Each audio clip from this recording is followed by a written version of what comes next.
সুগন্ধে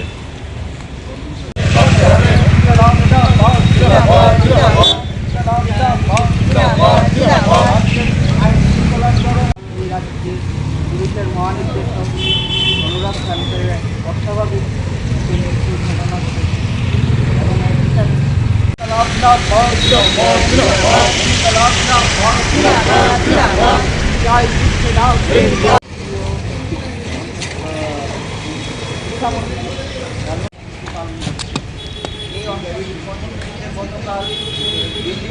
মূলত আমরা আজকে দুইটা ইস্যু নিয়ে আমরা এখানে আপনাদের সামনে মিলিত হয়েছি।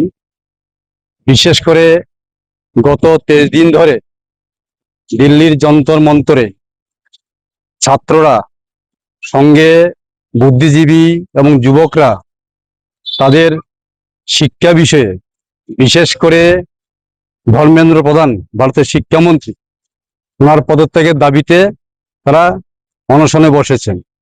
আজকে 23 দিন ধরে অনশন রয়েছে এবং সেই অনশনে আমাদের দেশের শিক্ষাবিদ, বৈজ্ঞানিক, সমাজসেবিক, সেবক সোনম ওয়াংচুক এই অনশনে হাঙ্গার স্ট্রাইকে উপস্থিত হয়েছে।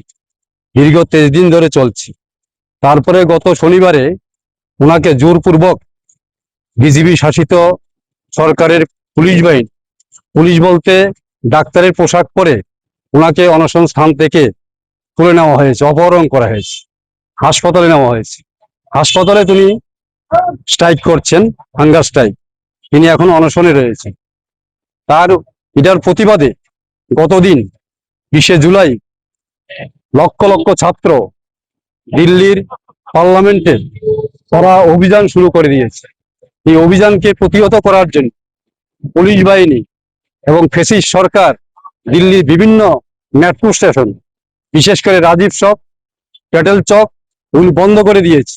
তারপরেও ছাত্ররা বিভিন্ন গাড়িতে পায়ে হেঁটে এই আন্দোলনে অংশগ্রহণ করেছে এবং এই আন্দোলনকে থামানোর জন্য, স্তব্ধ করার জন্য পুলিশ এখানে কাঁদানে গ্যাস, টিয়ার গ্যাস এবং জল কামান তারা বিভিন্ন কিছু প্রয়োগ করেছে। অনেক ছাত্র আহত হয়েছে এবং দীর্ঘদিন যে ওইখানে অনশন চলছে ছাত্রদের, এখন পর্যন্ত প্রায় 2 না 3 আহত হয়েছেন। তাছাড়া এই আন্দোলনের ফলে এবং নিটে যে কেলেঙ্কারি হয়েছে, পেপার যে লিক হয়েছে, এতে প্রায় 21 জন ছাত্র নিহত হয়েছে। এর বিরুদ্ধে প্রতিবাদ করার জন্য এবং ওই আন্দোলনকে আমরা সংহতি জানানোর জন্য আজকে এখানে সিপিআই তরফ থেকে সিপিআই রাজ্য পরিষদ এর সংহতি জানাচ্ছে এবং যারা আহত হয়েছে ওই দেশের সরকারকে আমরা ধিক্কার জানাচ্ছি। পাশাপাশি আমরা লক্ষ্য করেছি গতদিন আমাদের রাজ্যের পুলিশের মহানির্দেশক ডিজি, উনি অস্বাভাবিকভাবে মৃত্যু হয়েছে ওনার পুলিশের হেডকোয়ার্টারে। এবং এই মৃত্যু কিভাবে হয়েছে মানুষ এখনো অবগত নেই এবং মানুষকে জানাতে হবে কেন ওনার মৃত্যু হয়েছে। কারণ উনি একজন দক্ষ এবং বিনয়ী এবং অভিজ্ঞ প্রশাসক। দীর্ঘদিন ধরে ত্রিপুরাতে, বিশেষ করে 3 দশক ধরে ত্রিপুরাতে তিনি প্রশাসনিক কাজে আছেন।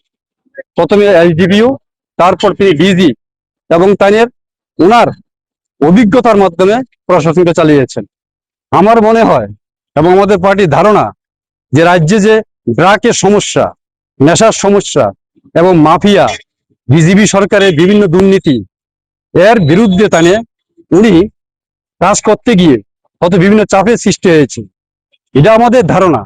কিন্তু কেন উনি মৃত্যু হয়েছে এটার তদন্ত যাতে বিচার বিভাগ যাতে রাজ্য সরকার করে এবং সাধারণ মানুষ যাতে জানতে পারে এই দক্ষ, অভিজ্ঞ, বিনয়ী প্রশাসকের কিভাবে মৃত্যু হয়েছে।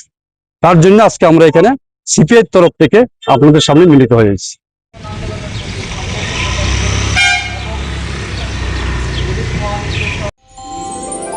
আমার দেশের স্বাদ গন্ধ আমার সবচেয়ে প্রিয়। আমার জয় যেমন দেশের জয়, দেশের আনন্দ মানে আমার আনন্দ। লং তরাইয়ের গুঁড়ো মশলা হোক বা সর্ষের তেল, আমার দেশের প্রোডাক্ট। আর সেই লং তরাই দিয়ে রান্না যখন খাই তখন পাই দেশের স্বাদের আনন্দ।